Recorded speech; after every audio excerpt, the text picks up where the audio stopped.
We are studying chapter 6 of Pindick and Rubenfeld, chapter Production. In this chapter, we shall discuss the technology of production with one variable input, labor, isocons, production with two variable inputs, and returns to scale. So, our study of consumer behavior, अगर हम consumer behaviour की study को देखें तो वहाँ पे हमने इसको 3 स्टेप्स में ब्रेक डाउन किया था. डिस्क्राइबिंग कंज्यूमर प्रेफरेंसेस, ठीक है, हमने स्टडी किया था कि consumer preferences, what are consumer preferences, consumers face budget constraints, ठीक है. कंज्यूमर प्रेफरेंसेस में हमने जो है वो इंडिफरेंस कर्व्स वगैरह को स्टडी किया था. Then budget constraints, consumers choose to maximise utility. Production decisions of a firm can also be broken down into 3 steps. Production की जो थ्योरी है, this is just like consumer theory. इसको भी हम 3 स्टेप्स में जो है वो ब्रेक डाउन कर सकते हैं. First is production technology. Production technology में हम क्या डिस्कस करते हैं कि it describes how inputs can be transformed into outputs. इसका ये मतलब है कि ये जो हमारे पास डिफरेंट इनपुट्स होते हैं, as you know there are 4 types of inputs और factors of production: land, labour, capital, raw materials. ये आपके पास डिफरेंट टाइप्स के इनपुट्स होते हैं. जब हम इनपुट्स को कंबाइन करते हैं, उनको यूज़ करते हैं, then they can transform their efforts into output. ठीक है, तो ये इनपुट्स हमारे पास क्या है: land, labour, capital and raw materials. Outputs cars, desk, works, tractors, houses and so on. ये सारे हमारे पास आउटपुट्स हैं. ठीक है, कि इनपुट से यानी कि आप जो प्रोडक्शन मतलब आप जो चीज़ आप एंटर कर रहे हैं और आउटपुट जो आपको रिजल्ट मिल रहा है, ठीक है, दैट इज आउटपुट. तो firms can produce different amounts of outputs using different combinations of inputs. Firms जो है, दिस इज़ नॉट नेसेसरी कि फर्म्स हमेशा एक ही टाइप के फैक्टर्स ऑफ प्रोडक्शन को यूज़ करे, एक ही तरह के, एक ही जितनी अमाउंट्स जो है वो इनपुट्स की यूज़ करे, या एक ही तरह के कॉम्बिनेशन जो है इनपुट्स के वो यूज़ करे. वो डिफरेंट कॉम्बिनेशंस को भी यूज़ कर सकती हैं फर्म्स. हमारे पास फर्स्ट तो हमने देख लिया कि प्रोडक्शन टेक्नोलॉजी थी. ठीक है, जिसमें कि हमने देख लिया कि प्रोडक्शन टेक्नोलॉजी में हमारे पास क्या है कि इनपुट्स एंड आउटपुट्स हम देखते हैं कि उनके कॉम्बिनेशंस, और फर्म्स जो है वो डिफरेंट कॉम्बिनेशंस को, इनपुट्स के डिफरेंट कॉम्बिनेशंस को यूज़ कर सकती हैं. सेकेंड चीज़ हमारे पास क्या है: कॉस्ट कॉन्स्ट्रेंट्स. फर्म्स जो है दे फेस कॉस्ट कॉन्स्ट्रेंट्स, जिस वजह से कंज्यूमर जो है वो भी अपनी इनकम को देखते हैं कि वो लिमिटेड है. बिल्कुल इसी वजह से फर्म्स के पास भी जो कॉस्ट ऑफ प्रोडक्शन होती हैं वो लिमिटेड होती है. So firms face cost constraints. Firms must consider prices of labour, capital and other inputs, क्योंकि आपको पता है कि फर्म्स के पास भी जो कॉस्ट होती है वो भी लिमिटेड है. Firms want to minimise total production cost, partly determined by input prices. Firms के जो कॉस्ट हैं वो किस चीज़ पे डिपेंड कर रही होती हैं: इनपुट्स की प्राइसेस के ऊपर. Inputs like land, labour, capital and raw material, इन सब की प्राइसेस के ऊपर डिपेंड कर रही होती हैं. As consumers must consider budget constraints, firms must be concerned about the cost of production. तीसरी चीज़ हमारे पास है, that is input choices. Given input prices and production technology, the firm must choose how much of each input to use in producing output. जो inputs की prices हैं, these are given and production technology is also given. इन दोनों चीज़ें जो given है हमारे पास, इनके साथ जो है फर्म की अब क्या चॉइस होती है कि इनपुट्स को कितना यूज़ किया जाए आउटपुट को प्रोड्यूस करने के लिए.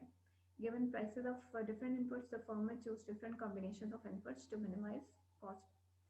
तो फर्म को ये डिसाइड करना होता है कि कौन सा कॉम्बिनेशन जो है वो इनपुट्स का यूज़ किया जाए so that it can minimise the cost of production. इस यहाँ पे हम एक वो ले सकते हैं, एक हमारे पास वो है कि हमारे पास कैपिटल इंटेंसिव टेक्निक हो सकती है, एक हमारे पास लेबर इंटेंसिव टेक्नोलॉजी हो सकती है. कैपिटल इंटेंसिव टेक्निक क्या है कि अगर कैपिटल चीप होगा एंड दैट इज अबंडेंट, और कैपिटल ऑब्वियसली वो चीप होगा, तो फर्म जो है कैपिटल को ज़्यादा यूज़ करेगी और रिलेटिवली डियरर जो हमारे पास लेबर है उसको कम यूज़ करेगी। और ऑन दी अदर हैंड अगर लेबर जो है वो चीपर है और कैपिटल डियरर है, तो ऑब्वियसली फर्म जो है वो लेबर को ज़्यादा यूज़ करेगी, कैपिटल को कम यूज़ करेगी in order to minimise the cost of production. अगर फर्म जो है वो कॉस्ट मिनिमाइज है, अपनी कॉस्ट को मिनिमाइज करना चाहती है, then we can also study how total cost of production will vary with output. How the firm chooses the quantity to maximize its profits. We can represent the firm's production technology in the form of a production function.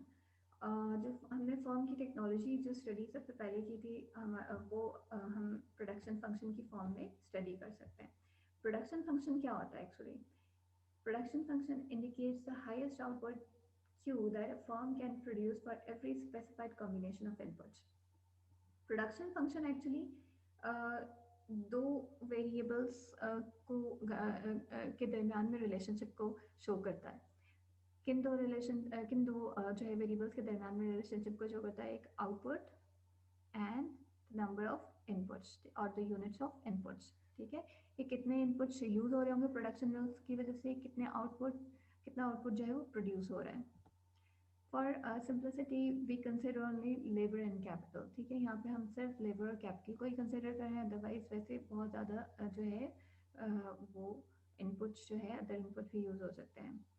shows production function shows what is technically feasible when the firm operates efficiently. Production function हमें ये भी बता रहा होता है कि technically क्या चीज़ feasible है जब फर्म जो है एफिशिएंटली ऑपरेट कर रही होती है। Production function for to inputs, हम जो प्रोडक्शन फंक्शन की हमने अभी बात की थी कि it shows the relationship between the units और number of inputs, units of inputs and quantity of output produced. ठीक है, तो ये प्रोडक्शन फंक्शन जो है तो इनपुट्स के लिए हम इस तरह से रिप्रेजेंट कर सकते हैं, Q is equal to F K L.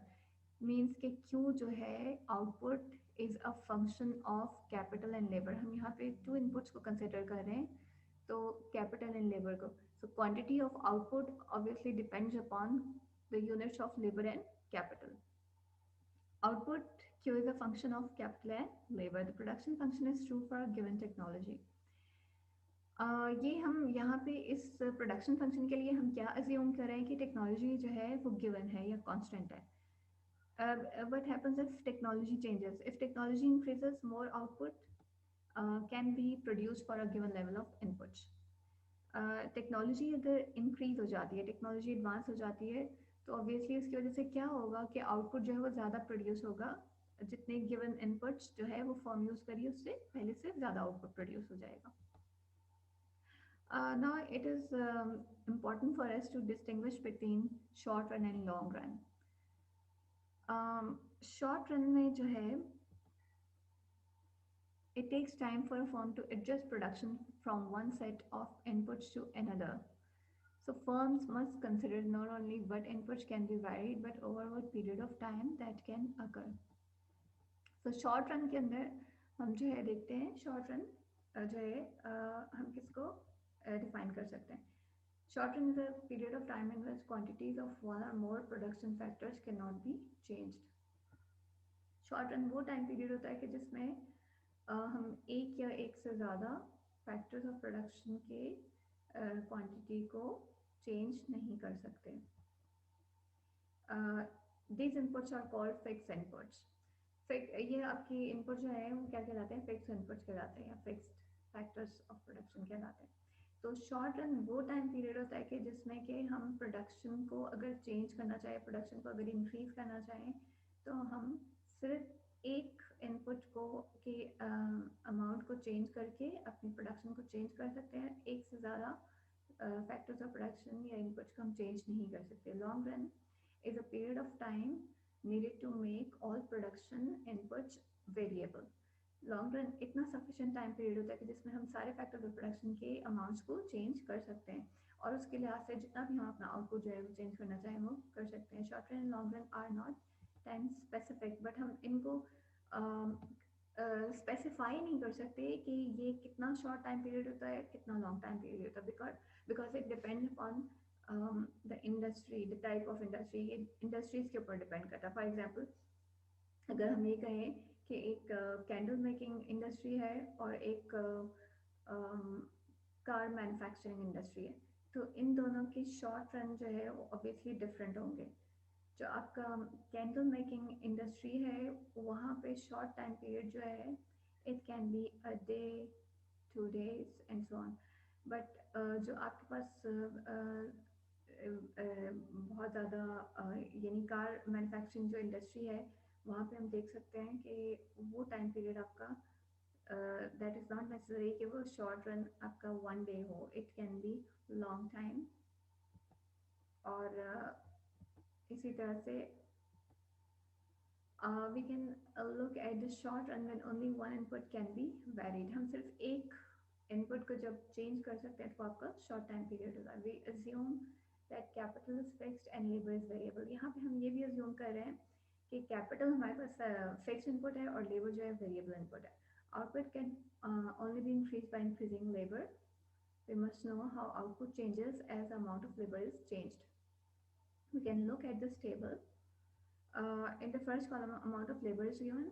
In the second column, amount of capital, and in the last column, total output।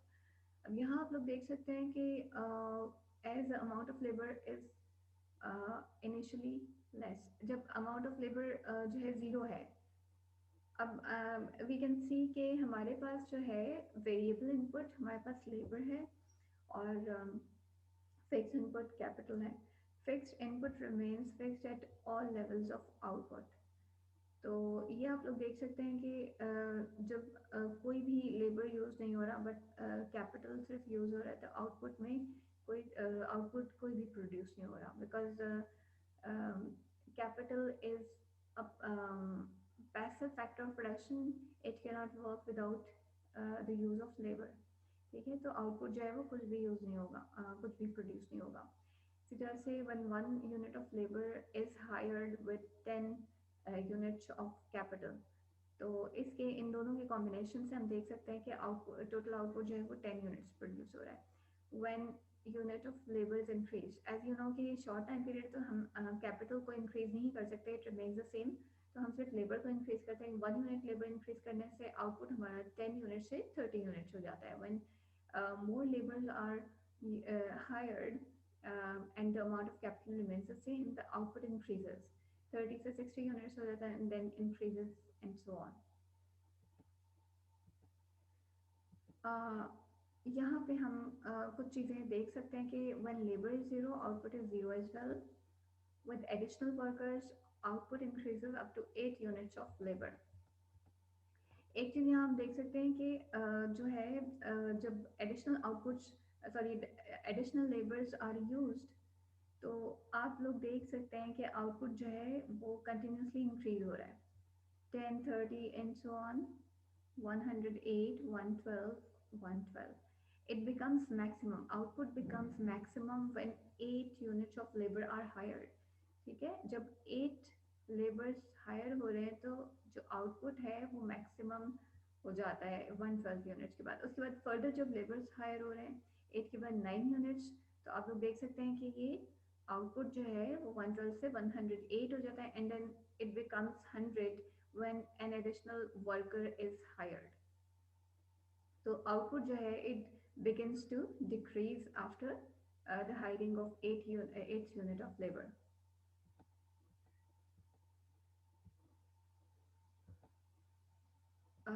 अब यहाँ हम ये देख सकते हैं कि increasing labour can make better use of existing capital initially.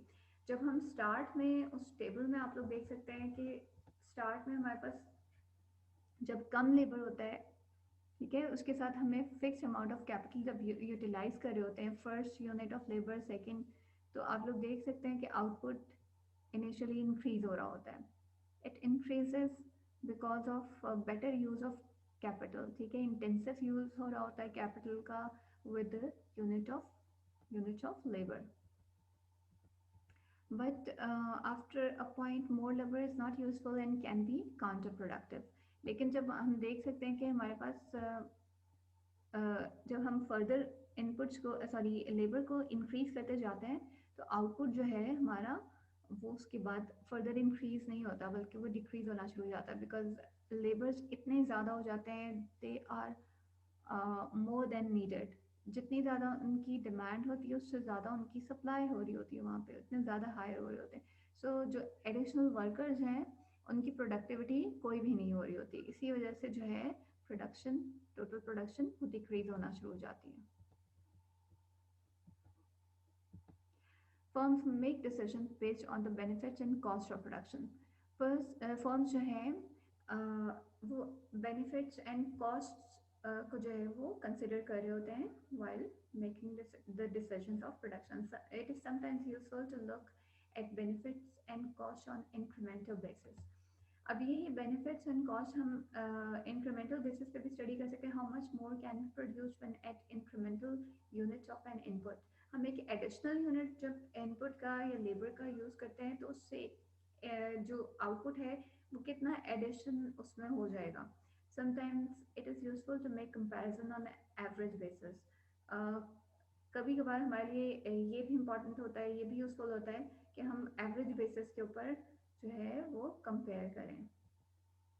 Average product of labour, average product, ये second जो हमने बात की कि एवरेज प्रोडक्ट ऑफ लेबर की हम बात कर रहे हैं। Average product of labour is the output per unit of a particular product. It measures the productivity of a firm's labor in terms of how much on average each worker can produce.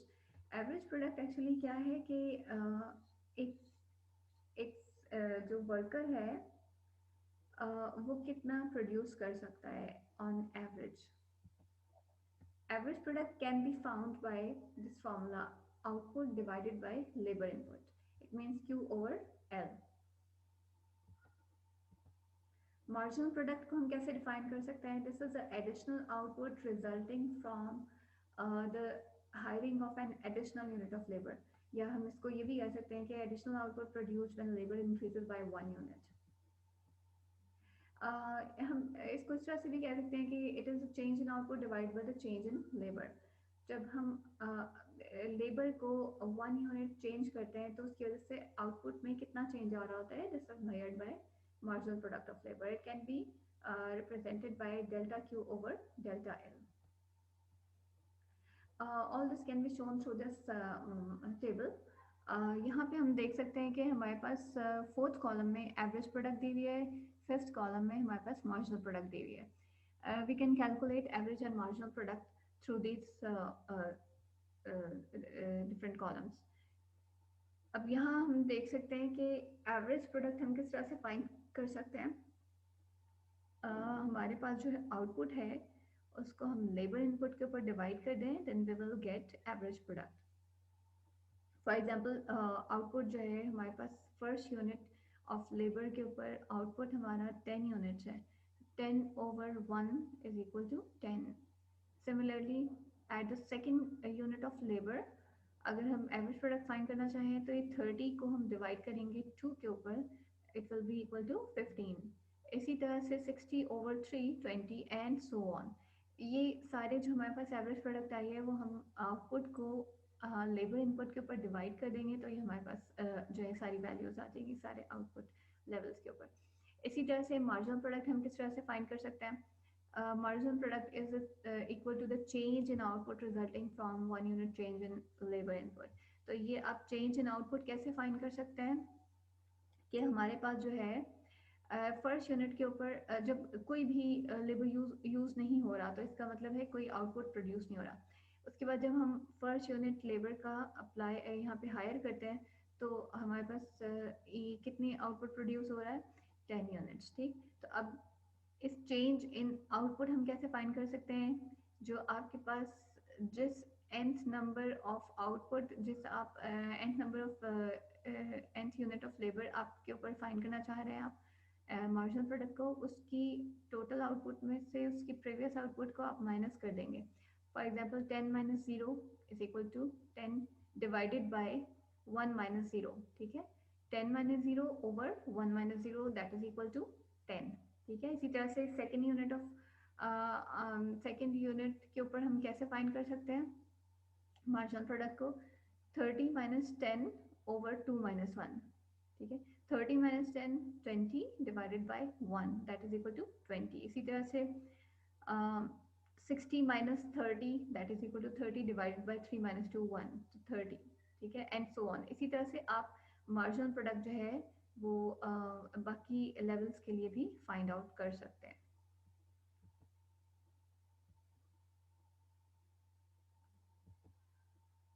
अच्छा, इस table में हम देख सकते हैं कि output varies with the changes in labour only, क्योंकि लेबर हमारे पास वेरिएबल इनपुट है शॉर्ट रन में, and output is maximised at 112 units. ये हमने पिछले टेबल में भी देखा था. Average and marginal product. अब हम एवरेज और मार्जिनल प्रोडक्ट्स को अगर देख लें इस टेबल में, तो हम देख सकते हैं कि what is the behaviour of the average product when more labour is hired with a fix amount of capital. ठीक है, जब अमाउंट ऑफ लेबर जो है वो कम है लाइक 1 यूनिट, तो एवरेज प्रोडक्ट इज 10. ठीक है, और ये आप ऑब्जर्व कर सकते हैं कि फर्स्ट यूनिट ऑफ लेबर के ऊपर total output, average output and marginal output, ये तीनों जो है वो इक्वल है.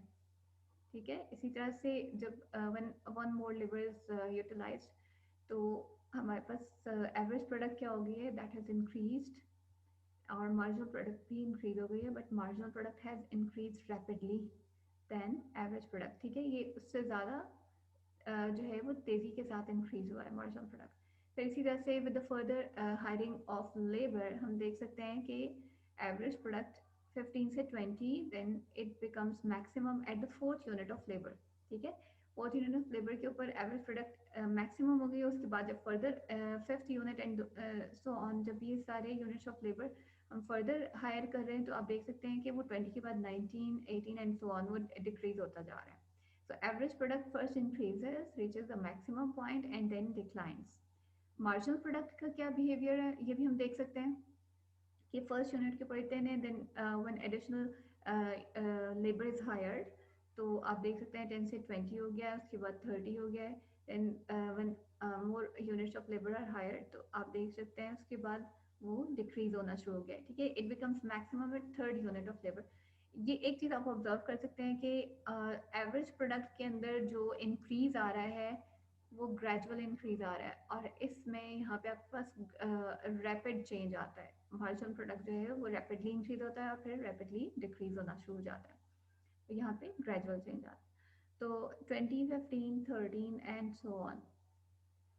यहाँ पे आप एक चीज़ ऑब्जर्व कर सकते हैं कि when total output is maximum at 112 units, marginal product is zero at that point. ठीक है, और ये भी जब हम टोटल आउटपुट और मार्जिनल प्रोडक्ट के दरमियान में रिलेशनशिप को देख सकते हैं, तो हम यही देख रहे हैं कि इसमें जो चेंजेस आ रहे हैं वो चेंजेस हम मार्जिनल प्रोडक्ट से मेजर कर रहे हैं. और when total product is maximum, marginal product is zero. इसी तरह से हम एवरेज और मार्जिनल प्रोडक्ट के दरमियान में रिलेशनशिप को भी शो कर सकते हैं. एवरेज प्रोडक्ट जब इंक्रीज हो रहा है, मार्जिनल प्रोडक्ट भी इंक्रीज हो रहा है, but at the fourth unit of labour हम देख सकते हैं कि average and marginal product both are equal to each other. उसके बाद जब हम देखते हैं जब फर्दर लेबर हायर हो रहा है, तो इसमें ज़्यादा रैपिड डिक्रीज आ रहा है और इसमें ग्रेजुअल डिक्रीज आ रहा है. और यहाँ हम देख सकते हैं कि दोनों जो है वो इंक्रीज हो रहे हैं, पर increases rapidly after this point. जब ये मैक्सिमम हो जाता है एवरेज प्रोडक्ट, तो आपका जो है वो मार्जिनल प्रोडक्ट देखिए मैक्सिमम वो इससे पहले यूनिट ऑफ लेबर के ऊपर था, थर्ड के ऊपर मैक्सिमम हो गया था, उसके बाद वो डिक्लाइन होना शुरू हो गया था. लेकिन एवरेज प्रोडक्ट जो maximum fourth unit of labour के ऊपर है, उसके बाद आपके पास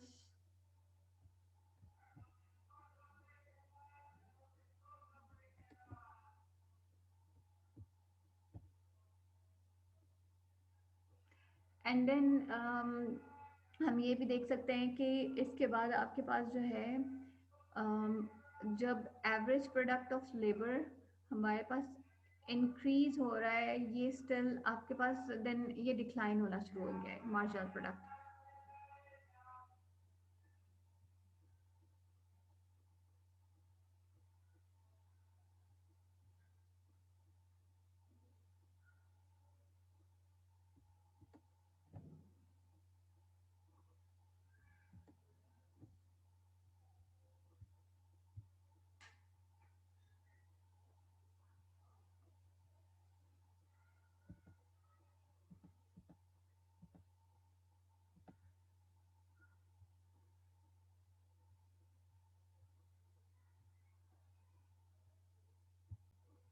यहाँ हम देख सकते हैं कि जब तक मार्जिनल प्रोडक्ट पॉजिटिव है, टोटल प्रोडक्ट हमारे पास क्या है, इंक्रीज हो रहा है। ठीक है, उसके बाद जब मार्जिनल प्रोडक्ट नेगेटिव हो जाता है, देन टोटल आउटपुट डिक्रीजेस।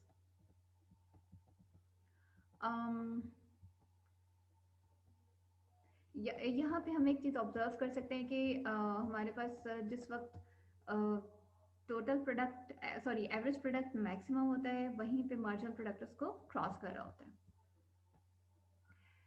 यहाँ इस डायग्राम में हम देख सकते हैं कि इसको हम, इस टेबल को हम ग्राफिकली भी रिप्रेजेंट कर सकते हैं। Total product, average product and marginal product, ये थ्री कर्व्स हमारे पास आएंगे। So on the Y axis we take output per month and on the X axis we take labour per month. Labour के units आपके 1 से लेके 10 तक जा रहे हैं, और आपके आउटपुट जो है वो आपके 112 तक मैक्सिमम। तो यहाँ अगर इनके डिफरेंट कॉम्बिनेशंस को प्लॉट कर दें, it will trace out total product curve. ठीक है, तो ये हम डिफरेंट इसके कॉम्बिनेशंस को हमने जो है वो ट्रेस आउट किया है, जिस तरह से कि आप लोगों ने टेबल में देखा डिफरेंट कॉम्बिनेशंस। लेबर, जब 1 यूनिट ऑफ लेबर था तो वहाँ पे कितने यूनिट्स ऑफ आउटपुट प्रोड्यूस हो रहा था, 10 यूनिट्स ऑफ आउटपुट। ठीक है, उसके बाद जब सेकेंड यूनिट ऑफ लेबर हम हायर करते हैं तो उसके साथ वो आपका आउटपुट इंक्रीज हो रहा है। With further hiring of labour, output increases.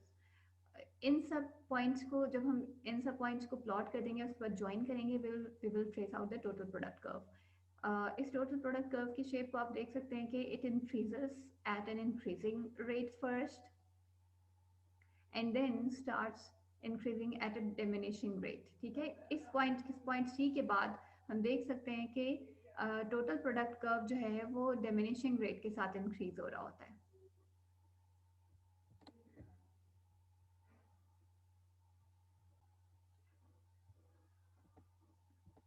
And at point D we can observe कि output is maximized। इसी तरह से हम एवरेज प्रोडक्ट को भी जो है वो ग्राफ कर सकते हैं।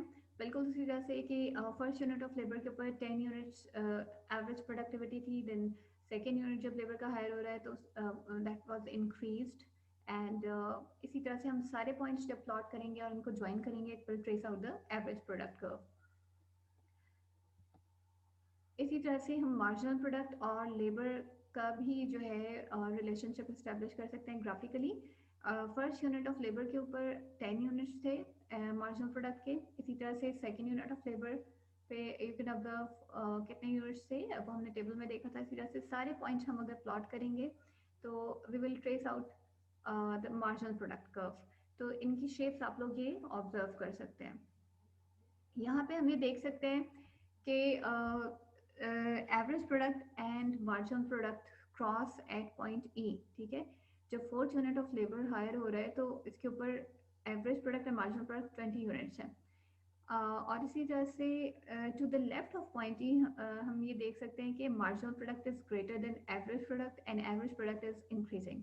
ठीक है, तो ये दोनों पॉजिटिव हैं, बट आप लोग देख सकते हैं कि ये इन दोनों इंक्रीज हो रहे हैं, और to the left of E AP जो है आपका इंक्रीज हो रहा है। बट यहाँ आप लोग ऑब्जर्व कर सकते हैं इवन पॉइंट ई के ऊपर, पॉइंट ई से पहले ही आपका जो है एवरेज प्रोडक्ट तो इंक्रीज हो रहा है, यानी ये पॉजिटिव है। बट मार्जिनल प्रोडक्ट पॉजिटिव होने के बाद, मैक्सिमम होने के बाद वो इवन डिक्लाइन भी होना शुरू हो गया। टू द राइट ऑफ ये अगर हम देखें तो M P is less than A P. ठीक है, M P is less than A P and A P is decreasing. At point E A P and M P both are equal, और average product जो है वो maximum है यहाँ पे। At 8 units marginal product is 0 and output is at maximum. ये वो point था जहाँ पे हमारे पास जो टोटल प्रोडक्ट है वो हमारे पास मैक्सिमम था एट 112 यूनिट्स।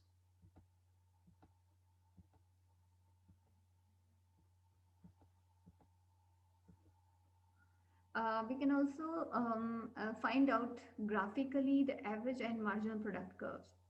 ठीक है, तो एवरेज प्रोडक्ट क्या है, the slope of the line from the origin to any point on the total product curve is the average product.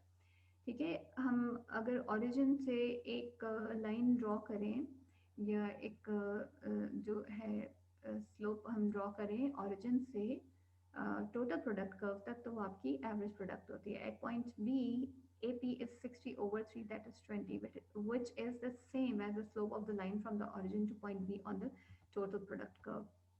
ये हम लोग यहाँ पे ऑब्जर्व कर सकते हैं कि टोटल प्रोडक्ट हम कैसे फाइंड कर सकते हैं यहाँ पे, सॉरी एवरेज प्रोडक्ट कैसे फाइंड कर सकते हैं कि if we draw a line through the origin to the point to a point on the total product curve.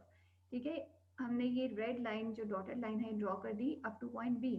तो यहाँ हम कैसे फाइंड कर सकते हैं total average product, that is ये डिस्टेंस। ठीक है, यानी कि आप डिवाइड कर देंगे टोटल प्रोडक्ट को लेबर यूनिट्स के ऊपर, मीन्स के 60/3 दैट इज इक्वल टू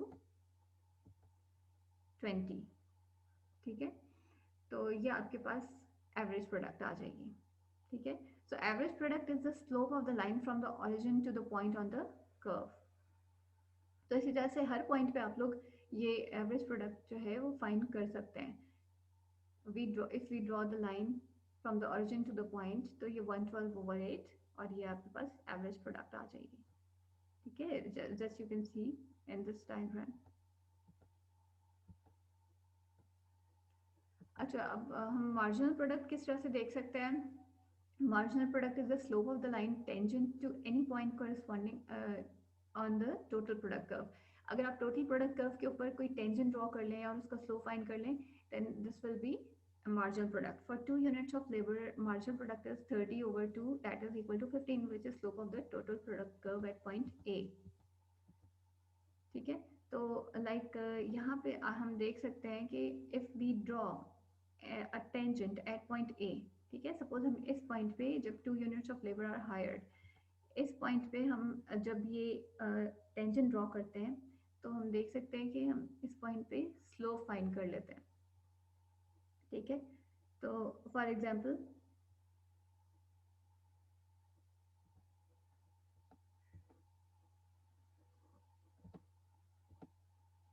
यहाँ पे आपके पास, ठीक है, 30/2 दैट इज इक्वल टू 15। ठीक है, ये आपके पास 15 आ गया। इसी तरह से किसी भी पॉइंट के ऊपर जो है ग्राफिकली आप ये मार्जिनल प्रोडक्ट फाइंड कर सकते हैं by drawing a tangent at that point. For example, अगर आप यहाँ पॉइंट 3 के ऊपर करेंगे, यहाँ पे आप टेंजेंट ड्रॉ कर लें and then find the difference of total output और उसको डिवाइड कर दें डिफरेंस ऑफ लेबर यूनिट्स के ऊपर।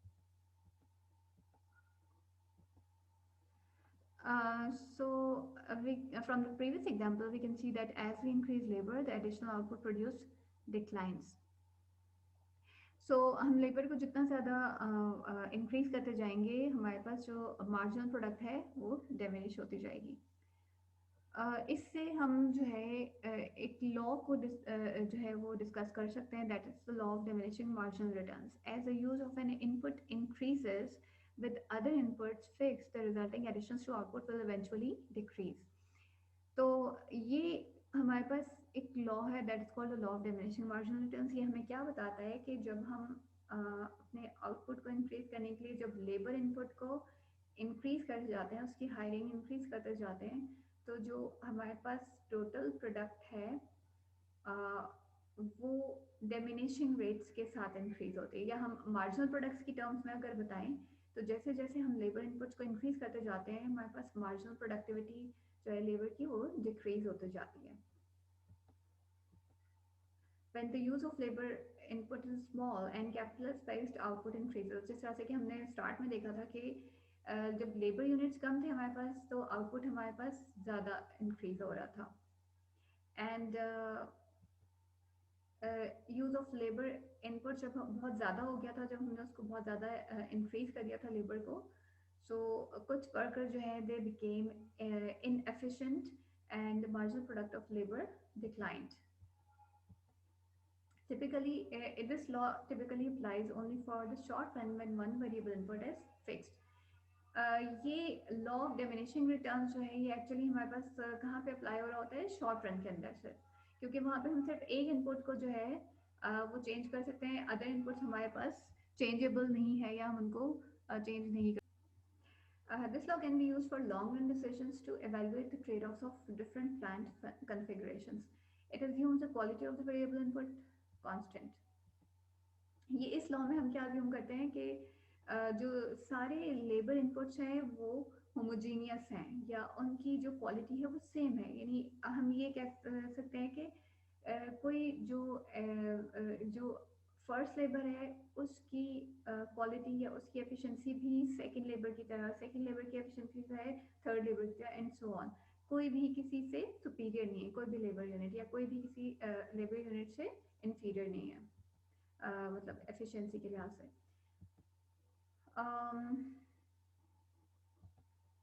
हम यहाँ पे देख सकते हैं कि additional output can B decline while total output is increasing. यहाँ पे हमारे पास अजम्पशंस जो इसकी होती है, पहली अजम्पशन जो हमने देखी थी कि हमारे पास जो है all units of labour are homogeneous. Second assumption हमारे पास क्या हो गई है, constant technology, technology remains constant, क्योंकि अगर टेक्नोलॉजी में कोई चेंज आ जाएगा it will cause the total output curve to shift and more output can be produce with the same input. यानी अगर टेक्नोलॉजी एडवांस हो जाएगी, ऑब्वियसली टेक्नोलॉजी एडवांस होने से क्या होगा कि आउटपुट जो इस सेम इनपुट्स के साथ पहले से ज़्यादा आउटपुट जो है वो प्रोड्यूस हो सकता है। Labour productivity can increase if there are improvements in technology even though any given production process exhibits diminishing returns to labor।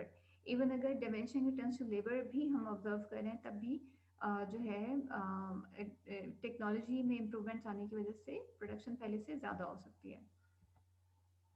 For example moving from point A to B and to C, labor productivity is increasing over time।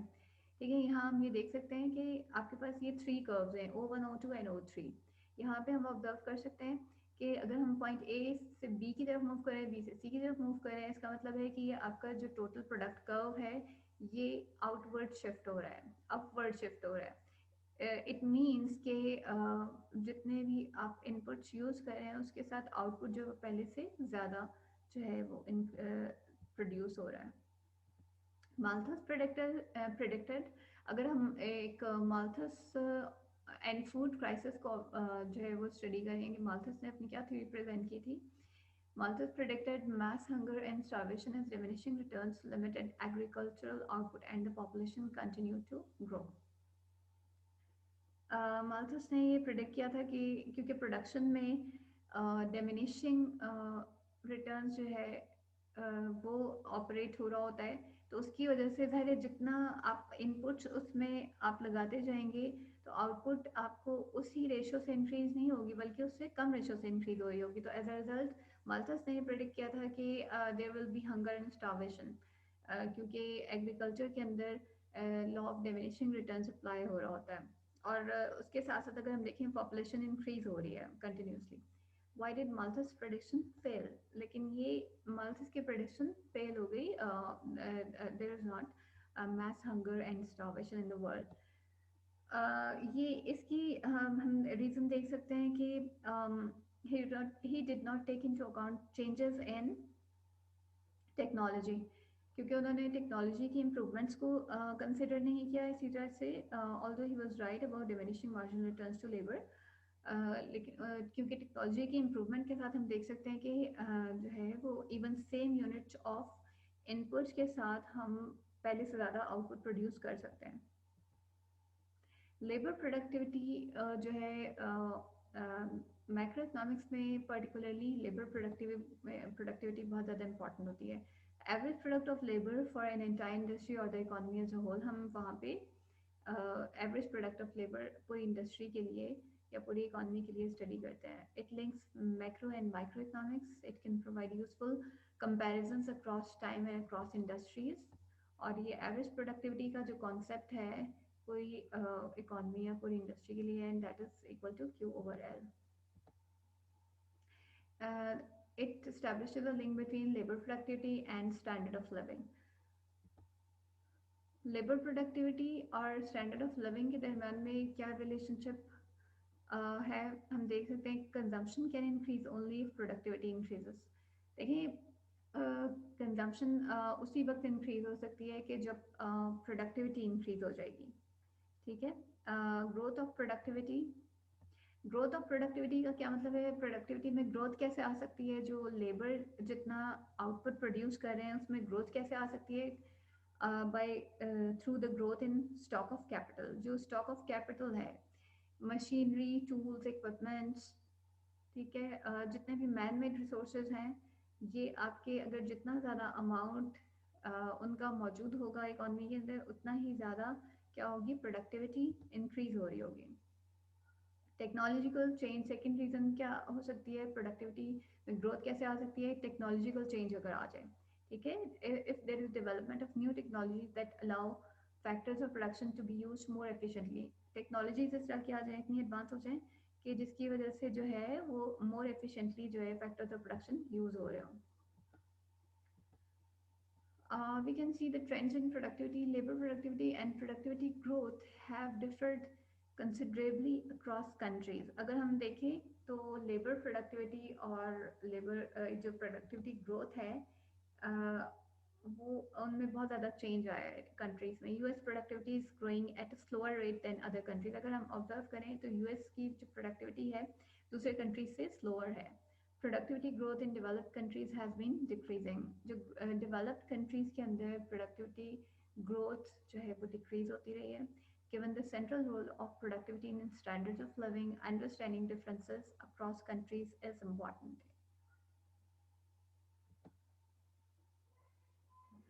इस table में आप लोगों को जो है वो different countries की like US, Japan, France, Germany, UK, इनकी प्रोडक्टिविटी जो है वो दी हुई है डिफरेंट टाइम पीरियड्स में, डिफरेंट ईयर्स लाइक 1962 73 की अगर हम देखें तो यूएस की जो 2.29 जो है वो प्रोडक्टिविटी आपको दी हुई है 7.86, जापान की एंड सो ऑन। ये आप लोग ऑब्जर्व कर सकते हैं डिफरेंट टाइम पीरियड्स के अंदर हम देख सकते हैं कि वो प्रोडक्टिविटी डिक्रीज हुई है, ठीक है, सारे जो एडवांस कंट्रीज हैं।